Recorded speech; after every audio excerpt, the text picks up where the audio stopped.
आप सभी को प्रभु यीशु के नाम में सलाम। मुझे विश्वास है कि आप सब प्रभु यीशु के नाम में भले चंगे होंगे। एक बार फिर से मुझे खुदावन ने मौका दिया कि एक सुंदर संदेश मैं आप तक पहुंचाऊं। आज का विषय हर एक मसीह भाई बहन के लिए बहुत ज़रूरी है, तो मेरी आपसे एक नम्र निवेदन है कि आप इस वीडियो को पूरा देखें। खुदावन आज आपसे बात करेगा।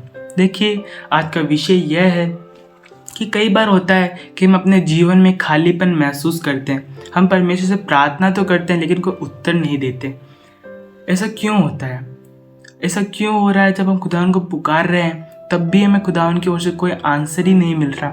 हम परमेश्वर को पुकार रहे हैं निरंतर लेकिन कोई आंसर नहीं आ रहा। ऐसा क्यों होता है? अगर आज आप अपने जीवन में खालीपन महसूस कर रहे हैं, यदि आज आप खुदावन की प्रेजेंस को महसूस नहीं कर पा रहे हैं, तो ये वचन आपके लिए।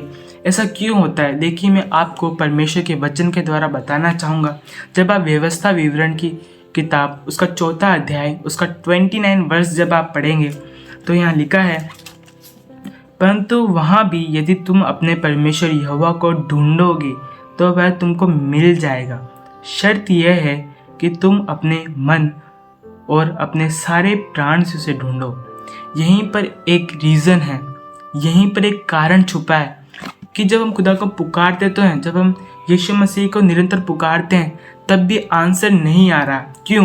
क्योंकि आप अपने सारे प्राण से और सारे मन से उसे नहीं पुकारते। आप पुकार तो रहे हैं।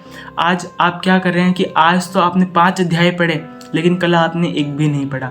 आज तो आपने प्रार्थना की लेकिन अगले 4 दिन आपने खुदा का नाम भी नहीं लिया। यहीं पर रीज़न है, दैट इज़ ए रीज़न कि क्यों आपके जीवन में कार्य नहीं हो पा रहा। खुदावन आज आपके जीवन में कार्य करना चाहता है। ये चीज़ भी मैं आपको वचन के साथ प्रूव करना चाहता हूँ कि खुदावन आपके जीवन में कार्य करने के लिए तैयार है।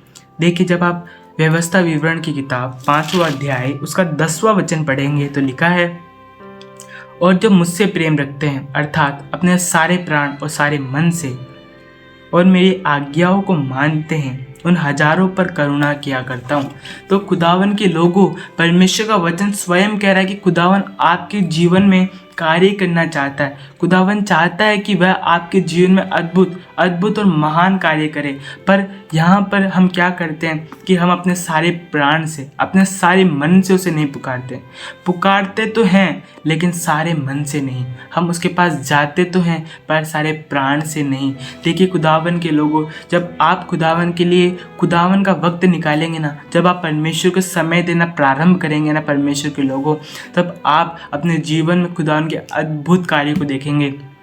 जब आप परमेश्वर को अपने सारे प्राण और सारे मन से पुकारने लगेंगे ना परमेश्वर के लोगों, तो आपके जीवन में जो खालीपन महसूस हो रहा है वो अपने आप आपसे दूर होने लगेगा। पर कब होगा? जब अपने परमेश्वर को सारे प्राण से प्रेम रखेंगे। तो मैं विश्वास करता हूँ कि आप इस बात को समझ पा रहे हैं कि मैं क्या कह रहा हूँ कि परमेश्वर को पुकारना तो है लेकिन अपने सारे प्राण से, अपने सारे मन से और कंसिस्टेंसी के साथ निरंतर पुकारना है कि परमेश्वर को हम आज प्रार्थना करें उनसे तो कल भी करेंगे।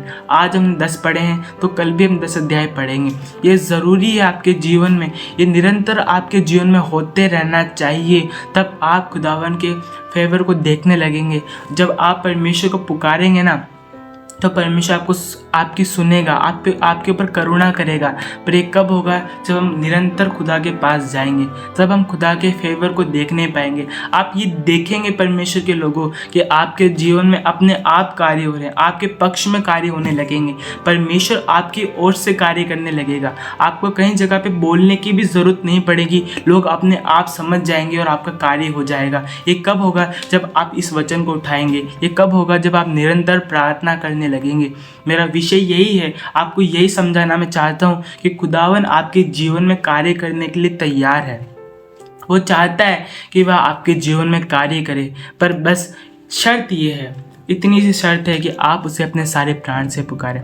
मुझे विश्वास है कि आज की इस वीडियो से आपने कुछ सीखा है, समझा है, जाना है। यदि आप चाहते हैं और लोग भी जाने तो इस वीडियो को कई और लोगों तक भी शेयर करें। मैं विश्वास करता हूँ खुदावन आपको सही सलामत रखे। आप सभी को जय मसीह की प्रेज़ द लॉर्ड।